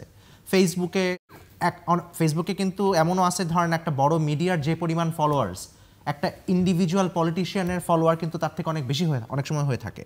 সো তারাও যেটা প্রোপাগেট করতেছে সেটাও একটা বিশাল জনগোষ্ঠী দেখতেছে। বাট আমি এখানে একটু অবাক হচ্ছি, যেমন আমরা সাংবাদিকরা, আমি দীর্ঘ সময় আমার খেয়াল আছে যে 90s-এ আর্লি 2000s-এ আমরা হচ্ছে ইন্ডিয়া টুডে খুবই রেপুটেবল একটা ম্যাগাজিন ছিল, এই ম্যাগাজিন পড়তাম, এবং এই ম্যাগাজিনের কথা যখন কি বলে যে অরুণ পুরীশ যে যখন এডিটর ছিল, যখন এটা উনি চালাইতো, তখন এটাকে এক ধরনের বলা হতো যে বাংলাদেশের কি বলি সাবকন্টিনেন্টের নিউজ উইকের মতো। সেই ম্যাগাজিন এটার এরকম ডাউনফল দেখে অবাক হচ্ছে যে তারা এটা কমপ্লিটলি নিউজের যে মেরিট থাকে, এরকম কোনো মেরিট ছাড়াই কমপ্লিটলি ওপিনিয়েটেড কিছু জিনিস, আবার ওপিনিয়েটেড জিনিস ছাপানোর প্রবলেম, কিন্তু ওপিনিয়েটেড জিনিস তারা নিউজ আকারে ছাপাচ্ছে, কমপ্লিটলি ফলস এবং উল্টাপাল্টা সোর্সিং। আর আপনি আমাদের এখন তো বাংলাদেশে যেটা হয়েছে যে আপনি যদি রিপাবলিক টিভির কথা যদি আসি, রিপাবলিক টিভি এবং রিপাবলিক বাংলা, যেটা স্পেশালি রিপাবলিক বাংলাতে এখন আপনি যদি বাংলাদেশে দেখেন, এটা অনেকের কাছে একটা মিম ম্যাটেরিয়ালে পরিণত হয়েছে, যে ওখানকার যে সমস্ত নিউজগুলো তারা দিচ্ছে বাংলাদেশ সম্পর্কে, ওটা তো আর নিউজ না, এটা জিনিসটা এক ধরনের শো এর মতো হয়ে গেছে। ইভেন আমি 90% কভারেজই বাংলাদেশ এবং এক্স্যাক্টলি যা খুশি। এবং আমি যদি একই সাথে আরো বড় বড় কিছু ব্র্যান্ডের নাম বলি, যেমন ইন্ডিয়ান এক্সপ্রেস, ইভেন দ্য হিন্দুর মতো পত্রিকা, তারাও বাংলাদেশকে যে লেন্স দিয়ে দেখতেছে, সেই লেন্সটা আসলে কনভুলেটেড লেন্স, কারণ সেখানে তারা বাংলাদেশের নিউজগুলো যেভাবে রিপ্রেজেন্ট করতেছে সেগুলো প্রপার সোর্সিং নাই। এবং তারা যে সোর্সগুলোকে, যেমন আমি কয়েকদিন আগে আমরা তিসকন চিন্ময় বিষয়টা দেখলাম, উনার যে লয়ারের যে বিষয়টা যেটা ছিল রবীন্দ্র ঘোষ, উনি কিন্তু এখন এই মুহূর্তে কয়েকদিন আগে ব্যারাকপুরে ছিল পশ্চিমবঙ্গে, ওইখানে উনি দেখলাম অনেকগুলো মিডিয়াকে ইন্টারভিউ দিছে, এবং উনি সেই ইন্টারভিউগুলোতে এখানে কিন্তু ডিরেক্টলি বলতেছে যে বাংলাদেশে সে ভয় পাচ্ছে, সে দাঁড়াবে চিটাগাং কোর্টে দাঁড়ানোর, তার জন্য সিকিউরিটি কনসার্ন হচ্ছে। হ্যাঁ, এটা সত্যি কথাটা, প্রথম দিকে চিটাগাংয়ে চিন্ময় কৃষ্ণের পক্ষে কেউ দাঁড়ায় নাই, এবং এটা আমাদের জন্য খুবই ব্যাড একটা অপটিক ছিল। কিন্তু তারপরে কিন্তু জিনিসটাকে কিন্তু গভর্নমেন্ট থেকে কিছুটা বলা হয়েছে না, এটা তো কোনো কাজ হতে পারে না যে কেন কেউ দাঁড়াবে না কি জন্য, এবং উনি দাঁড়াইলো, এবং সেখানে কিন্তু তার সিকিউরিটি ফুল এনশিওর করা হয়েছে। তারপরও সে ইন্ডিয়াতে গিয়ে ইন্ডিয়ান মিডিয়াতে কি ইন্টারভিউ দিচ্ছে আমি জানি না, কিন্তু ইন্ডিয়ান মিডিয়ার হেডলাইন আসতেছে এইভাবে যে আমি সিকিউরিটি কনসার্ন ফিল করতেছি, আমি ওখানে দাঁড়াতে ভয় পাচ্ছি। সো এই ধরনের নিউজগুলো কিন্তু আসলে যখন ধরেন ইন্ডিয়ান এক্সপ্রেসের মতো পত্রিকায় আসে, তখন কিন্তু এটা বাংলাদেশের জন্য বহির্বিশ্বে খুব ভালো রেপুটেশন নিয়ে আসে না, এবং এটা তো আসলে এক্স্যাক্ট ট্রু জিনিসটাকে তুলে ধরতেছে না। তারপর আমি যদি আবার মাইনরিটি অপারেশনের কথা আসি, মাইনরিটি অপারেশনের বিষয়ে আমি ইন্ডিয়ান মিডিয়া যেভাবে প্রচার করতেছে সেটা আমি বলবো না। আমি প্রথমে আসি যে এটার আমি একটু অ্যাডমিশন নেই যে বাংলাদেশে মাইনরিটি মানে আমাদের মেইন মাইনরিটি যে হিন্দুরা এই মুহূর্তে আশঙ্কায় নাই বা ভয় নাই সেটা আমি বলতেছি না। আমি আমার ব্যক্তিগত উদ্যোগ থেকে আমি যাদের সাথে কথাবার্তা বলছি তাদের সেই কনসার্নটা আমি ফিল করছি, তারা কনসার্ন আছে তাদের। কারণ তাদের একটা বড় কারণ হচ্ছে কি যে তারা তো আসলে এতে দোষের কিছু নাই, কারণ তাদের প্রেফার্ড পলিটিক্যাল পার্টি ছিল আওয়ামী লীগ। তারা আওয়ামী লীগবিহীন বাংলাদেশে তারা একটু ফিল করতেছে এগেইন হয়েছে, তারা আনচার্টার টেরিটরিতে আছে, তাদের উপরে কি হবে, তাদের কোন পলিটিক্যাল ফোর্স ক্ষমতায় আসবে, তাদের উপরে কি হবে সেটা নিয়ে তারা কনসার্ন আছে। বাট কনসার্ন থাকা এক জিনিস, আর অ্যাকচুয়াল অ্যাটাক হওয়া মানে তাদের উপর আক্রমণ হওয়া, তাদের কমিউনাল আইডেন্টিটির কারণে, তাদের রিলিজিয়াস আইডেন্টিটির কারণে অ্যাটাক হওয়া, এটা কিন্তু ভিন্ন জিনিস। এখন কনফিডেন্স গেইন করা তো একদিনের বিষয় না। এখন আমি যদি বারবার করে বলিও যে না ইউনুস গভর্নমেন্ট বা পরবর্তীতে যে গভর্নমেন্টই আসুক, মানে আওয়ামী লীগ বাদে যে গভর্নমেন্ট আসুক, তারা হিন্দুদেরকে ফুল প্রোটেকশন দিবে, এটা আমি বারবার করে বললেও তো হিন্দুদের সেই কনফিডেন্সটা গেইন করতে টাইম লাগবে। সো কনফিডেন্স গেইন করা ভিন্ন জিনিস, কিন্তু রিয়েলিটি আবার ভিন্ন জিনিস।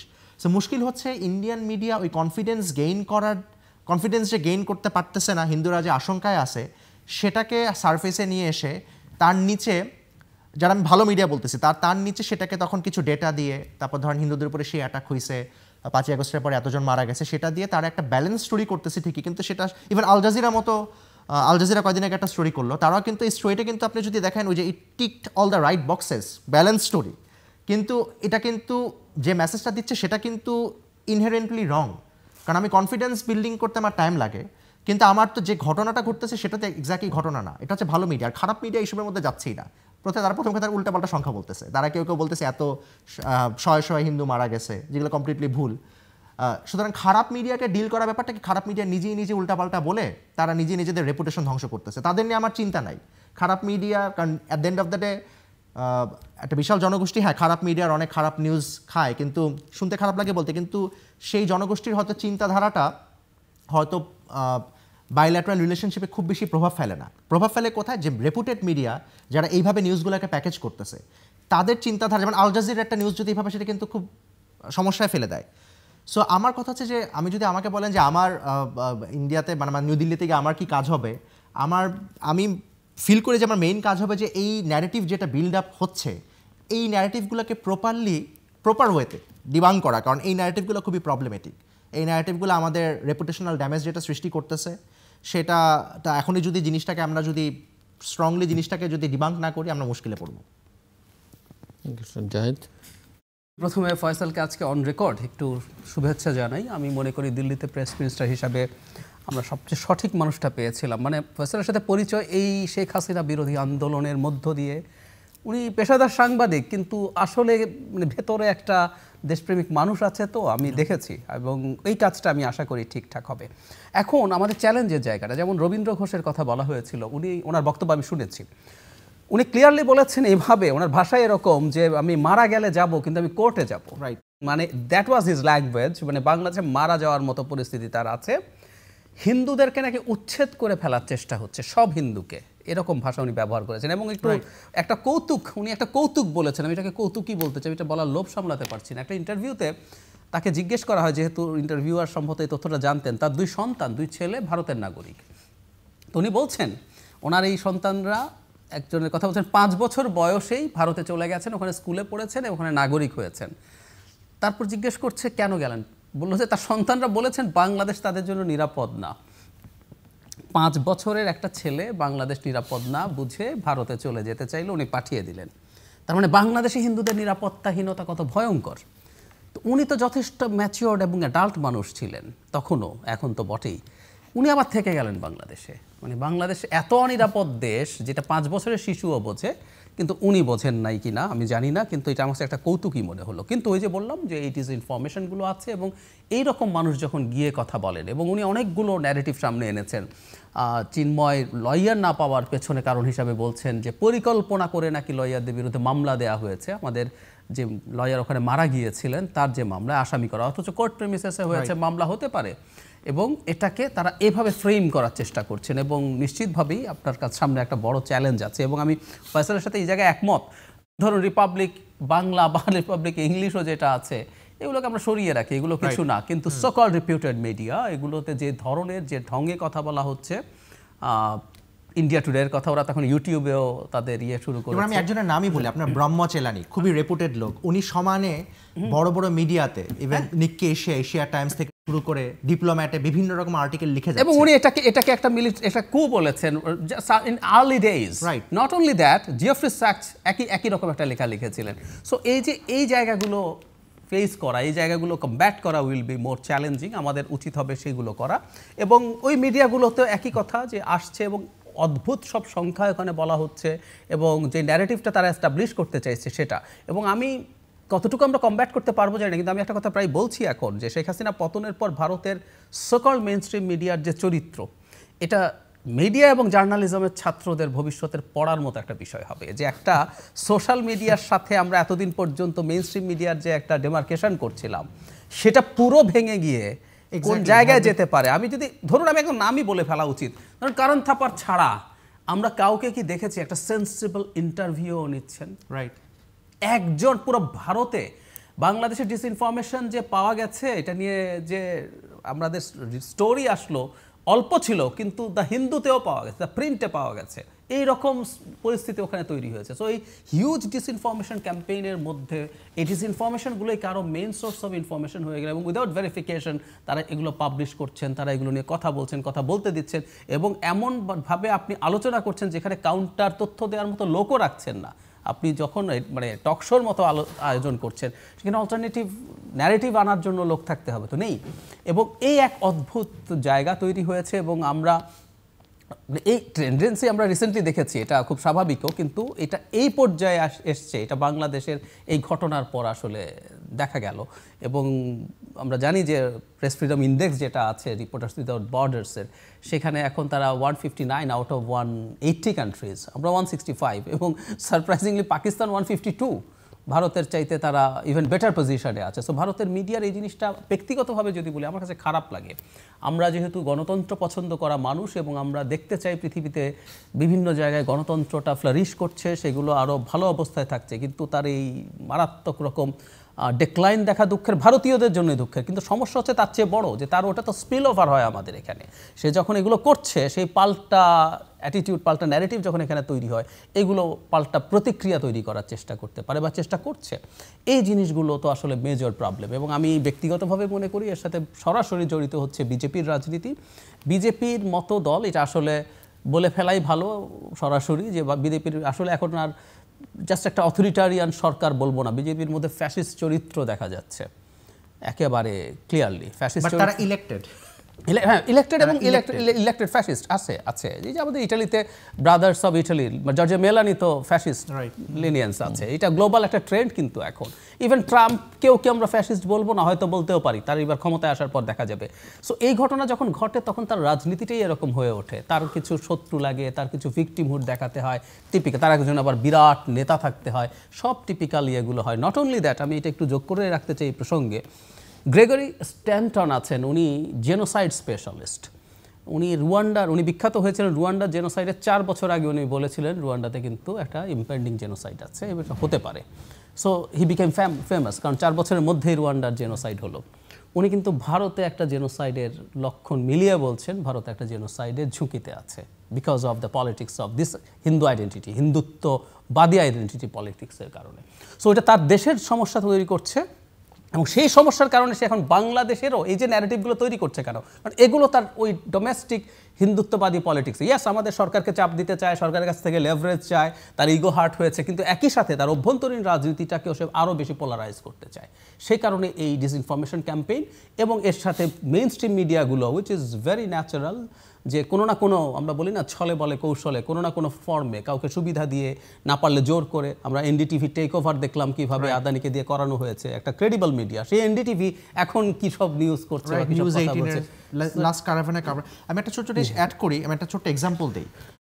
ইন্ডিয়ার এই হিন্দুত্ব আইডিওলজি বা বিজেপির যেটা, তারা এটা কোর্স যে করতেছে তা না, কিন্তু রেপুটেড জার্নালিস্ট বা রেপুটেড মিডিয়া তারা কেন এই জিনিসকে সাবস্ক্রাইব করতেছে আমার আইডিয়া নেই। আমি একটা এক্সাম্পল দিই, যেমন শেখর গুপ্তা, উনি এত বড় একজন জার্নালিস্ট ইন্ডিয়ার, উনি দ্য প্রিন্ট এর এডিটর।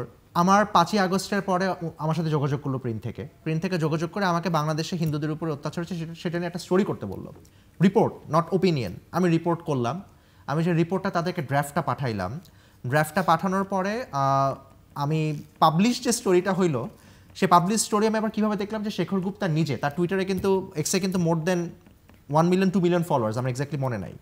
সেখানে সে টুইটে আমাকে উল্লেখ করলো, আমার নাম, আমার এক্স হ্যান্ডেলটাকে উল্লেখ করলো, সাথে দেখলাম আরেকটা রিপোর্টার, আরেকজন প্রিন্টার রিপোর্টার, তার নামটা উল্লেখ করলো, যে আমার সাথে ছিল না, জয়েন্ট বাইলাইনের স্টোরি। পরে আমি স্টোরিটা পুরো পড়ে দেখি আমার 80% ম্যাটেরিয়ালই নাই। আমি আমিও তো গ্রাউন্ড থেকে রিপোর্ট নেওয়ার সময় আমি ওখানে বরং বলছিলাম যে বাংলাদেশে 5ই আগস্টের পরে যারা হিন্দু মারা গেছিল তাদের ম্যাক্সিমামই পলিটিক্যাল আইডেন্টিটির কারণে, কমিউনাল আইডেন্টিটির কারণে, সেই পার্টটুকু পুরোপুরি ওমিটেড। কিন্তু যাদের ভিকটিমের ফ্যামিলির কথা, সে কথাগুলো আবার আছে, কোর্টগুলো আছে, তার উপরে নিয়ে আসছে যে আরেকজন রিপোর্টার, তার পুরা কথা, সে তার মনের কথা মতো কিছু কথা বলছে, কিছু ইন্ডিয়ান এক্সপার্টের ওপিনিয়ন নিছে। তারপর টোটাল যে রিপোর্টটা দাঁড়াইছে সেটা পরে আমি নিজেই হতবাক, এটা কিন্তু একই সাথে সেখানে কিন্তু আমার নাম আছে, এবং শেখর গুপ্তা কিন্তু এক্সে সে আমার নামটা ইউজ করছে। সো আমি খুবই হতাশ হয়েছি। আমি এখানে বলবো না যে আমার মন খারাপ হয়েছে যে ওনার মতো একটা রিপোর্টের জার্নালিস্ট এই কাজ করলো। তখন আমি বুঝলাম না, এটা আসলে ওদের এজেন্ডা, এটা সেট হয়ে গেছে। এখানে আসলে তারা they are more interested in serving their own agenda rather than facts, কারণ তাদের আর ফ্যাক্টসের দিকে আগ্রহ নাই। এখন এরকম বড় জার্নালিস্টের যদি ফ্যাক্টসের দিকে আগ্রহ না থাকে, তখন সেক্ষেত্রে আমার আর যাই না তাদের কি। আমি আবার কিছু ভালো মিডিয়ার নামও বলি, অবশ্যই এরকম এদের মাঝখানে অসম্ভব ভালো কিছু মিডিয়া আছে যারা এখনও জেনুইনলি ফ্যাক্টস খুঁজে, এগুলো ইন্ডিপেন্ডেন্ট মিডিয়া, যেমন দ্য ওয়্যার, স্ক্রল, এরা কিন্তু খুবই ভালো কাজ করতেছে, এবং এরা হচ্ছে ওই যে এরা এখনো সত্যটাকে প্রকাশ করতে চায় তাদের এজেন্ডা সার্ভ করার থেকে। সো আমার কাছে মনে হয় না, ডেফিনেটলি ইন্ডিয়ান মিডিয়া একটা পর্যায়ে হয়তো বা বুঝতে পারবে যে এই এজেন্ডা সার্ভ করে এটা বায়োল্যাটারাল রিলেশনশিপে কোনো ভালো কিছু করতেছে না, বরং যদি জেনুইনলি সত্যটা কী ঘটতেছে সেটা নিয়ে যদি সামনের দিকে অগ্রসর হয়, সেটা দুই দেশের জন্যই ভালো। সো ডক্টর জাহিদুর রহমান, আপনি তো একটি সংস্কার কমিশনে আছেন, নির্বাচন সংস্কার কমিশন, এবং নির্বাচন সহ অন্যান্য বিষয় নিয়ে সংস্কারগুলোর কার্যক্রম, কমিশনের কার্যক্রম, কতটা সংস্কার সরকার করবে, এটা নিয়ে আলোচনা, সমালোচনা, বিতর্ক আছে, এবং বিতর্কটা জড়িয়ে যাচ্ছে যে আসলে নির্বাচনটা কবে হবে। একটু আমাদেরকে ধারণা দিবেন যে আসলে আপনারা কী করছেন, কি ভেতরকার পরিকল্পনা কি, বাইরে নানা রকমের কথা। একবার শুনি সংস্কার করেই নির্বাচন করতে হবে, আবার শোনা যাচ্ছে শেখ হাসিনা এবং তার দোসরদের বিচার শেষ করে নির্বাচন করতে হবে, তার আগে নির্বাচন চাইলে জাতীয় শত্রু। সো রিয়েল চিত্রটা কি আসলে? রিয়েল চিত্র হচ্ছে, আমাদের কমিশনের কথা যদি বলি, আমাদের কাজ শেষ। আমরা এখন রিপোর্ট চূড়ান্ত করছি, লেখা হচ্ছে, প্রায় লেখাও হয়ে গেছে। এগুলো ফাইনাল এডিট করা, এবং 31 ডিসেম্বর যে ডেডলাইন ছিল, আমাদের ডেডলাইনটা 31 ডিসেম্বরও না, জানুয়ারির 8, কারণ আমরা কাজ শুরু করেছিলাম, আমাদের যে অফিস অর্ডারটা হয়েছে সেখানে অক্টোবরের 8 তারিখে শুরু হয়েছে। এটা 3 মাস, মানে জানুয়ারির ফার্স্ট উইক পর্যন্ত আমাদের সময় আছে। আমরা খুব ওই সময়ের মধ্যে আমাদের রিপোর্টটা দিতে পারবো। এরপর আসলে যেটা সরকার দাবি করছে, আমি নাগরিক কমিটি যা যা বলছে আমি এগুলোকে খুব বেশি গুরুত্ব একটা কারণে দিতে চাই না, সেটা হলো, আমি খোলাখুলি বলে ফেলাই ভালো, মানে তারা আসলে সরকারের লোক নন, তারা কিংস পার্টি নন। এজন্য সামনে আমি একটা ভবিষ্যৎবাণী করি, সেটা হচ্ছে নতুন যে রাজনৈতিক দল হবে তারা সরকারের সাথে, সরকারের বিরুদ্ধে বেশ কিছু কড়া কথা বলবেন।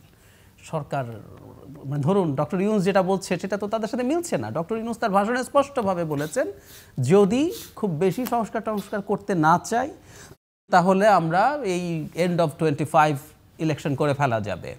ভোটার তালিকা হালনাগাদ করার কথা উনি আনলেন, কারণ আগের 3টা নির্বাচনে ভোটার তালিকা বাড়ি বাড়ি গিয়ে ঠিকমতো হালনাগাদ করা হয়নি।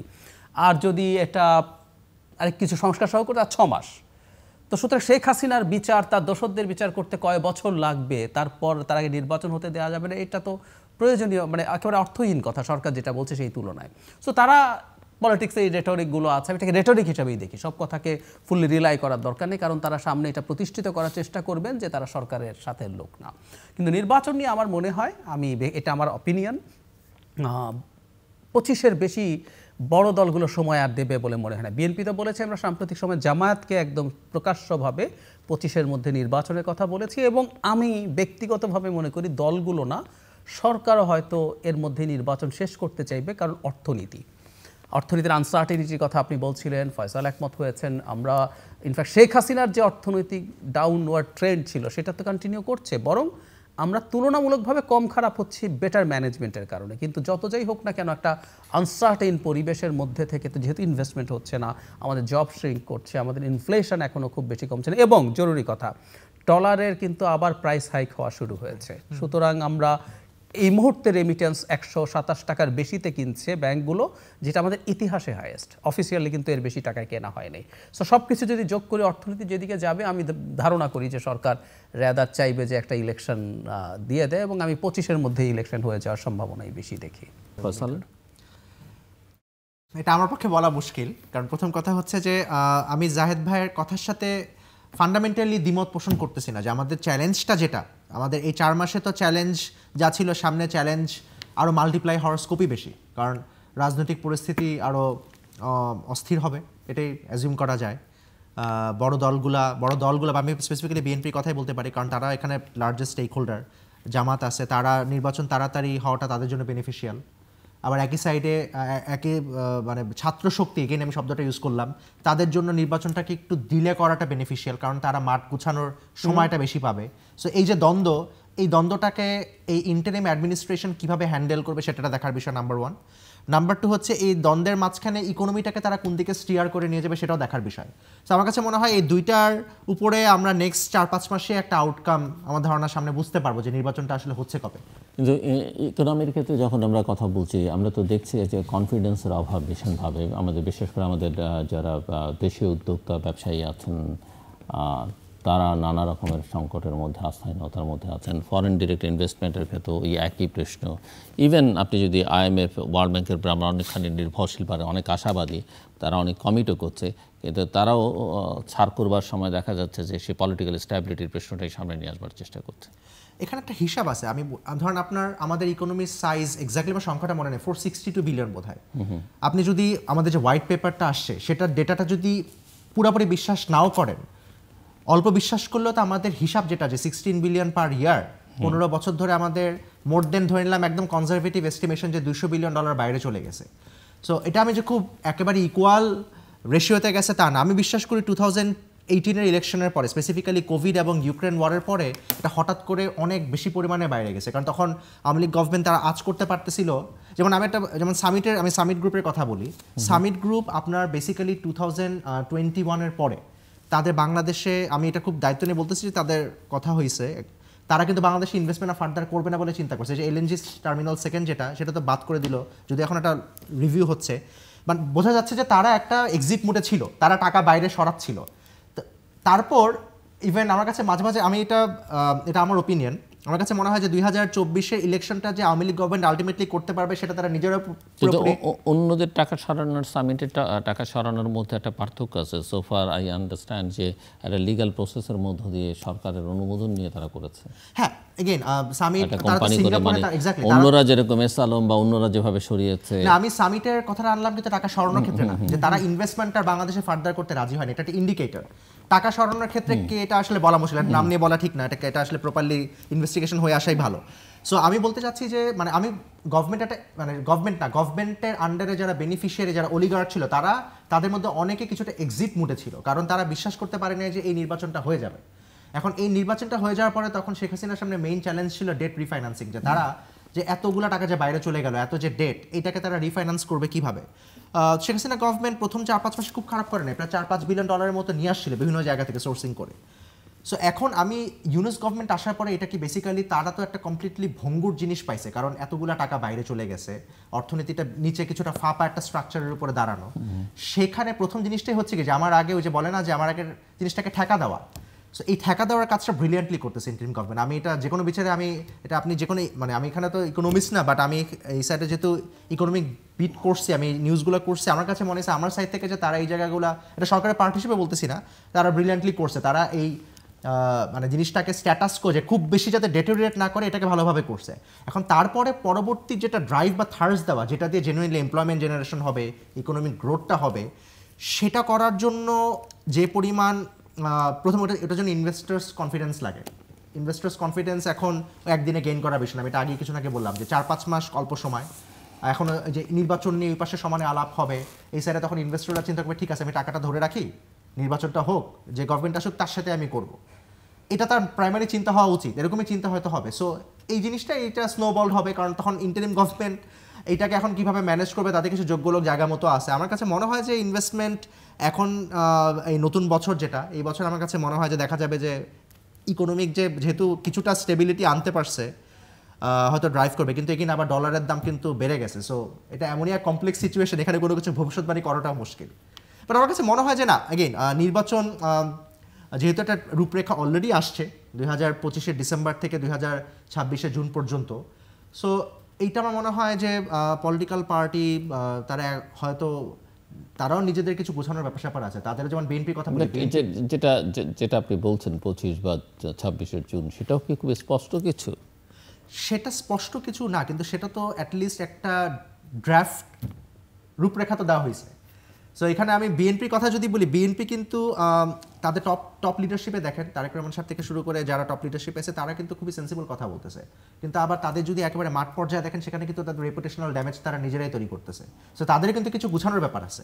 সো আমার কাছে মনে হয় যে এই ডাইনামিক্সটা নতুন বছরেই বোঝা যাবে কিভাবে কাজ করবে। বাট আমার কাছে মনে হয় যে রূপরেখাটা অলরেডি ডক্টর ইউনূস বলছে, ওই শিডিউলই ফলো করার সম্ভাবনা বেশি বলে আমার মনে হয়। ডক্টর জাহিদুর রহমান, আমি একটা নতুন চ্যালেঞ্জ যোগ করি। Closing remarks. ক্লোজিং রিমার্কস ওই ইলেকশনের টাইম প্রাথমিকভাবে ঘোষণার পর আরেকটা ঘটনা ঘটবে, শুধু অর্থনীতিতে না, এমনি আমাদের প্রশাসন এবং আমলাতন্ত্র সরকারের কথা খুব বেশি শুনছিল না। আমি ধারণা করি যেহেতু একটা নির্বাচনের ডেট এটা ঘোষণা করার উপায়ও ছিল না, তাদের মধ্যে এখন আবার আমার মনে হয় এই কাজে আরও বেশি ঢিলেমির সম্ভাবনা থাকবে। কারণ তারাও অনিশ্চয়তা, তারা দেখতে চাইবেন যে সামনে কোন সরকারটা আসছে, এখন এই সরকারের সাথে অনেক বেশি ক্লোজলি কাজ করে আমরা ভবিষ্যৎ সরকারের সাথে বিরাগভাজন হই কিনা। কারণ সরকারের সাথে ভবিষ্যতে যারা ক্ষমতায় আসবেন তাদের এক ধরনের দ্বন্দ্ব দেখা যাচ্ছে। সো এটাও ইনফ্যাক্ট সরকারের অপারেট করার ক্ষেত্রে ঝুঁকি তৈরি করবে। আর আমি অ্যাজ এ হোল মনে করি যে 25-এর মধ্যে নির্বাচন রাজনৈতিক দলগুলোরও, প্রধান দলগুলোরও চাওয়া, আর নাগরিক কমিটি বা বৈষম্যবিরোধী ছাত্র আন্দোলনের যে রাজনৈতিক দল তৈরি হচ্ছে, সেই দলটা নিশ্চিতভাবেই বছরখানেক সময় পাবে। এর মধ্যে যে তারা অনেক গুছিয়ে ফেলতে পারবে তা না, এবং প্রথমবার নির্বাচন 1 বছরের মধ্যে হোক আর 1.5 বছরে হোক আর 2 বছরে হোক, তারা অনেক ভালো কিছু করে ফেলবেন, এটা ভালো ভাবার দরকার নেই। এটা রাজনৈতিক দল গ্রো করার জন্য সময় লাগে তাদের পেছনে। আর তারা যদি ওই তকমাটা ঝেড়ে ফেলতে পারেন, একটা জিনিস কিন্তু অবশ্যই তাদের ক্ষেত্রে যেটা পজিটিভ, আগের কিংস পার্টিগুলো হতো জাস্ট কেউকে এনে পার্টি তৈরি। ধরো আমরা ফেরদৌস আহমেদ কুরেশি 1-11 সময় এসে দল করলেন, এর আগে আমরা তাকে চিনতামই না। আমি তাকে, ওনার অনেক ঐতিহ্য আছে, আমরা জানতাম না, আমরা তো আসলে জন্মই হয়নি ওনার যখন এইসব হয়েছে। হঠাৎ করে দেখলাম একজন একটা দল তৈরি করছে। কিন্তু এই ছাত্ররা ঠিক এরকম বেজলেস না, তারা একটা রক্তাক্ত গণ অভ্যুত্থানের নেতৃত্বে ছিল, তারা জীবনের ঝুঁকি নিয়ে কাজ করেছে, সুতরাং তাদের সম্ভাবনা আছে। কিন্তু সেটা এরকম না যে আমাকে এই নির্বাচনেই অনেক ভালো কিছু করতে হবে। আমি প্রায় বলি, ইমরান খানের মতো এত জনপ্রিয় মানুষ, তার দল শুরু করার পর ক্ষমতায় আসতে প্রায় 20 বছর লেগে গেছে। নট অনলি দ্যাট, ওই নির্বাচনেও মিলিটারির কিছুটা সাপোর্ট, বিশেষ করে জোট তৈরির ক্ষেত্রে নিয়ে তাকে ক্ষমতায় আসতে হয়েছে, তার দল তৈরির ক্ষেত্রে সাপোর্টও নিতে হয়েছে। সো আমাদের এই সাবকন্টিনেন্টে এত সহজে এগুলো হবে না। সো এই নির্বাচনে তারা করুক, তারা কিছু শিখুক, কিছু সিট পাক, পরেরটায় আরও ভালো। কারণ বাংলাদেশের সরকারগুলো খুব অল্প সময়ের মধ্যেই অজনপ্রিয় হওয়ার টেন্ডেন্সি আছে, তার রাজনীতি আছে, পরের বার সে আরও ভালো করবে। এভাবে যদি 10-15 বছর পর তার একটা বড় শক্তি হয়ে যায়, এটাই অনেক কিছু আমি মনে করি। Thank you. দর্শক অনুষ্ঠানের শেষ প্রান্তে আমরা সামাজিক যোগাযোগ মাধ্যম ফেসবুক, এক্স এবং ইউটিউবে তৃতীয়মাত্রা লাইভ স্ট্রিম হচ্ছে। আপনারা দেখতে পারেন, টেলিভিশনের পর্দায় দেখতে না পারলে যে কোনো সময় যে কোনো স্থান থেকে ইউটিউবে তৃতীয়মাত্রা চ্যানেলটি সাবস্ক্রাইব করে এই পর্ব বা পুরনো পর্বগুলো আপনারা দেখতে পারেন। ডক্টর জাহিদুর রহমান এবং ফয়সাল মাহমুদ, অসংখ্য ধন্যবাদ এই আলোচনা অংশ নেওয়ার জন্য এবং শুভকামনা আপনার জন্যে, আপনার ভবিষ্যৎ কর্মস্থলের জন্যে। দর্শক, কথা হচ্ছিল নানা বিষয় নিয়ে, কিছু মতভিন্নতা আছে, কিছু ঐকমত্য আছে, কিন্তু একটা বিষয় বোধহয় বিভ্রান্তিটা কাটছেই না, আসলে নির্বাচনটা শেষ পর্যন্ত কবে হবে এবং নির্বাচনটা আদৌ জরুরি কিনা। কারো কারোর জন্য খুব জরুরি, কারো কারোর জন্য জরুরি। কিন্তু আমার যেটা ধারণা যে বাংলাদেশকে যদি আমরা গণতান্ত্রিক প্রক্রিয়ার মধ্যে আসলে নিতে চাই এবং বাংলাদেশে যদি একটা স্ট্যাবিলিটি দরকার মনে করি আমরা, তাহলে যত দ্রুত সম্ভব বাংলাদেশকে আসলে নির্বাচনের দিকে নিয়ে যেতে হবে। এবং বর্তমান সরকার নিঃসন্দেহে জনসমর্থন নিয়ে সরকার, এখনও পর্যন্ত জনগণের সমর্থন আছে, কিন্তু এটাও মোটামুটিভাবে স্পষ্ট হয়েছে যে সরকার আসলে তার স্বচ্ছতা, জবাবদিহিতা, ইয়েস মানুষ বললে অনেক কিছু তারা পরিবর্তন করছে বটে, কিন্তু কোনো কোনো ক্ষেত্রে তাদের মধ্যে এক ধরনের বিভ্রান্তি অথবা গোপনীয়তা রক্ষার চেষ্টা আছে এবং সেটা খুব সুখকর নয়। এবং সবচেয়ে বড় কথা হচ্ছে যে অন্তর্বর্তীকালীন সরকারকে মাথায় রাখতে হবে যে তারা অনির্বাচিত সরকার, একটা সময় থেকে আরেকটা সময়ের মধ্যে কিছু রুটিন কাজ তারা আসলে করতে পারেন, কারণ বাকি কাজ করবার ম্যান্ডেট তাদের নেই। তারা সাংবিধানিকভাবে শপথ নিয়েছেন, কিন্তু ইতিমধ্যে সংবিধান ভঙ্গের অনেক কাজও তারা করেছেন। কাজেই এখানেও নানা রকমের বিভ্রান্তি আছে। সব মিলিয়ে যত দ্রুত তারা নির্বাচনের দিকে যাবেন এবং সংস্কারের যে কাজগুলো করতে চাইছেন তারা সেগুলো যদি রাজনৈতিক দলগুলোর সঙ্গে ডায়ালগের ভিত্তিতে একটা কনসেনসাস তৈরি করতে পারেন এবং সেটা জনসমক্ষে প্রচার করতে পারেন, রাজনৈতিক দলগুলোকে একটা অঙ্গীকারের মধ্যে আনতে পারেন, সেটাই তাদের সম্ভবত সবচেয়ে বড় অ্যাচিভমেন্ট হবে। আমাদের সঙ্গে থাকবার জন্য অসংখ্য ধন্যবাদ। আপনাদের সবার জন্য শুভকামনা।